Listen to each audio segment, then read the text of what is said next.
Hello friends, कैसे हैं आप सब। स्वागत है आपके अपने YouTube channel study with RPL पर। फ्रेंड्स, अभी सीजी व्यापम ने आज ही देख पा रहे होंगे दिनांक परीक्षा 31/5, मतलब आज ही लास्ट महीना के लास्ट डे पे आप लोग के लिए फिर से एक पोस्ट निकाल दिया है भृत्य का। और सामान्य प्रशासन विभाग से ये पोस्ट आई है सीजी व्यापम, जो उसका एग्ज़ाम लेगी। ओके, तो इसमें सारा कुछ आपका क्लियर हो जाएगा। चाहे आपका एज को लेके कन्फ्यूज़न हो, या शैक्षणिक योग्यता को, या एग्ज़ाम का फीस कितना है, या सेंटर कहाँ का होगा, क्या क्या क्वेश्चंस आएंगे, सिलेबस क्या रहेगा, ये सारा आपका बिल्कुल क्लियर हो जाएगा। तो आप क्या करेंगे, वीडियो को लाइक कर दीजिएगा। और हाँ, वीडियो अगर अच्छी लगे तो लाइक कीजिएगा, लेकिन उस इसके लिए आपको वीडियो को अंत तक देखना पड़ेगा, तभी आप कुछ भी बोल पाएंगे। ओके, और आपको पूरा पूरा समझ में आएगा। और अगर आप चैनल पे नए हैं तो चैनल को सब्सक्राइब कर लीजिएगा। इसमें और जो हमारे महिला वर्ग है, इनके लिए क्या क्या आरक्षण है, कितना कितना पोस्ट है, कौन कौन से वर्ग के लिए, सारा कुछ क्लियर हो जाएगा। ओके, इसका पीडीएफ अगर आप खुद पढ़ना चाहेंगे तो हमारा टेलीग्राम का ग्रुप है स्टडी विथ आरपीएल ऑफिशियल करके, वो ज्वाइन कर लीजिए, या उसका लिंक आपको डिस्क्रिप्शन में मिल जाएगा, या आप खुद जाएंगे सीजीपीएससी के ऑफिशियल वेबसाइट पे और जाके आप खुद डाउनलोड करके भी देख सकते हैं। ओके, तो चलिए फिर मुद्दे की बात करते हैं। है क्या चीज़ ये जो प्रेस विज्ञप्ति है। पहली बात तो इसका सीधा सीधा क्लियर है। एग्ज़ाम कब होगा? 25/9 को, मतलब 25 सितंबर 2022 को। ओके, पोस्ट किसका है? भृत्य का है, सामान्य प्रशासन विभाग से है। और ऑनलाइन इसका एग्ज़ाम होगा। पता चल गया, सॉरी, ऑनलाइन जो एग्ज़ाम की फॉर्म है वो कब से भरनी स्टार्ट होगी? 8/6, मतलब 8 जून से। और कब तक भरी जाएगी? 2 जुलाई तक। ओके, अब चलिए आगे बढ़ते हैं और हम इसको आपको बताते हैं। ये सारा कुछ आप पढ़ सकते हैं। अब सीधा पोस्ट पे आते हैं। पोस्ट है कितना? तो फ्रेंड्स, पोस्ट है अनारक्षित के लिए 34, अन्य जाति के लिए है 10, अन्य जनजाति के लिए है 25, अन्य पिछड़ा वर्ग के लिए कितना है? 11। ये सॉरी, अनुसूचित जाति और अनुसूचित जनजाति, और ये है अन्य पिछड़ा वर्ग। अब महिलाओं के लिए कितना है? तो महिलाओं के लिए अनारक्षित में देख पा रहे होंगे 10 है, और अनुसूचित जाति के लिए 3 है, अनुसूचित जनजाति के लिए 7 है, अन्य पिछड़ा वर्ग के लिए 3 है। ये सारा कुछ भूतपूर्व सैनिक के लिए 6, 2, 5 और 2 है। टोटल पोस्ट है 80 पोस्ट। वेतनमान है इसका लेवल 1 का, मतलब पेमेंट जो है अच्छा खासा मिलेगा।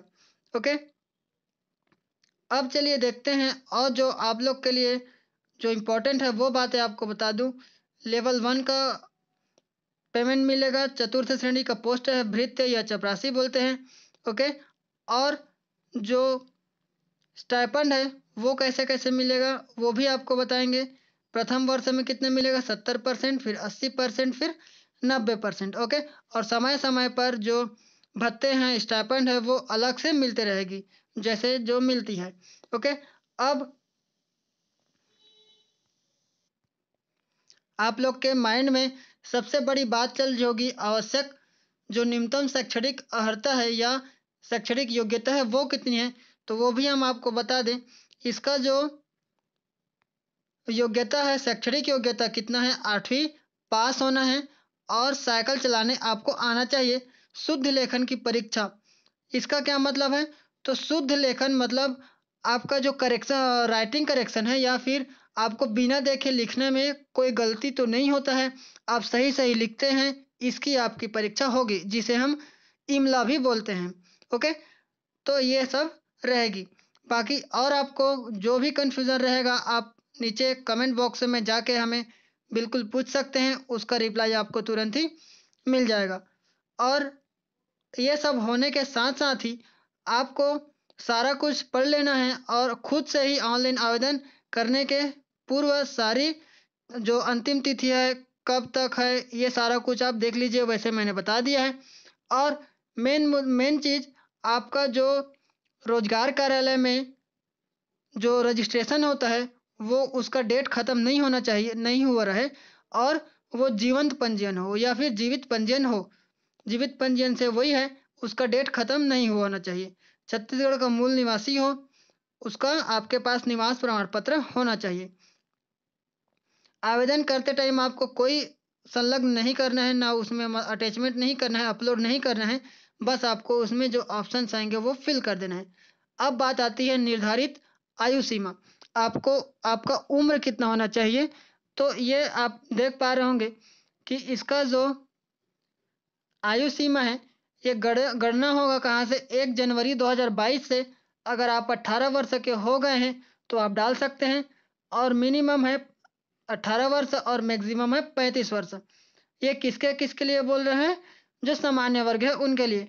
परंतु जो छत्तीसगढ़ राज्य से हैं और वो शिक्षित बेरोजगार हैं, इसको सरकार ने दृष्टिगत करते हुए क्या किया है, उनके लिए आयु 35 वर्ष कर दी है, और इसमें 5 वर्ष की भी छूट दी गई है, अर्थात 40 वर्ष की आयु होनी चाहिए। मतलब 40 वर्ष से आपको ज़्यादा नहीं होनी चाहिए। और जैसे हर मतलब 5 साल 3 साल का छूट मिलता है, वो तो है ही, इधर आप देख सकते हैं।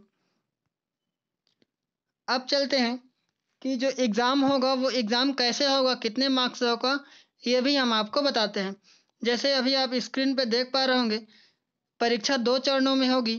प्रथम चरण वस्तुनिष्ठ परीक्षा होगी और द्वितीय चरण किसकी होगी, शुद्ध लेखन की, जिसको क्या बोलते हैं, इमला भी बोलते हैं।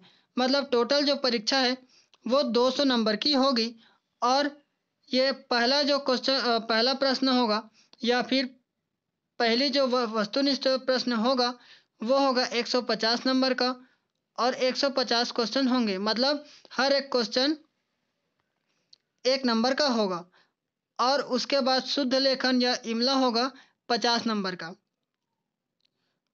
अब जो पहला क्वेश्चन है वो आप मतलब पहला जो प्रश्न होगा या जो प्रथम चरण होगा, जो रिटर्न होगा वस्तुनिष्ठ प्रकार का, इसमें क्या क्या पूछे जाएंगे, तो इसका सिलेबस आपको बताता हूँ। उससे पहले ये जान लीजिए कि प्रथम चरण परीक्षा में सम्मिलित अभ्यर्थियों में से मेरिट के आधार पर 5 गुना अभ्यर्थियों को द्वितीय चरण परीक्षा शुद्ध लेखन हेतु अहर माना जाएगा। मतलब जो प्रथम चरण जो पास करेंगे, वो बोलना चाहिए इमला के लिए सेलेक्ट होंगे, और जितना पोस्ट है उसके 5 गुना क्या करेंगे, इमला के लिए लेंगे। अभी आप समझ गए होंगे। और दोनों चरणों के परीक्षा के प्राप्त अंकों को जोड़कर उसकी चयन सूची निर्धारित की जाएगी। अब चलिए सिलेबस पे चलते हैं। बाकी इसमें और सारा कुछ दिया हुआ है। अब चलते हैं, सिलेबस बहुत ही सिंपल है, जैसे नॉर्मल से एग्ज़ाम होता है वैसे ही है। इसमें छत्तीसगढ़ एवं भारत का सामान्य ज्ञान, जनरल इंग्लिश या सामान्य इंग्लिश और हिंदी, सामान्य गणित और छत्तीसगढ़ी भाषा पूछा जाएगा, और समय रहेगा कितना, 2 घंटे का। ओके। बाकी और आप, अच्छा रही बात फीस की, तो इसका ऑनलाइन आप अप्लाई करेंगे वो बिल्कुल फ्री रहेगी। ओके। और जैसे कोई बातें छूट गई होगी तो आप बिल्कुल कमेंट कीजिए, हम उसको आपको सेटिस्फाइड करेंगे। ओके। तो चलिए फ्रेंड्स, ऐसे ही वीडियो पाने के लिए आप चैनल को सब्सक्राइब कर लीजिएगा, और हमें दीजिए इजाज़त। तब तक सीखते रहिएगा, सिखाते रहिएगा। जय हिंद, जय भारत, वंदे मातरम।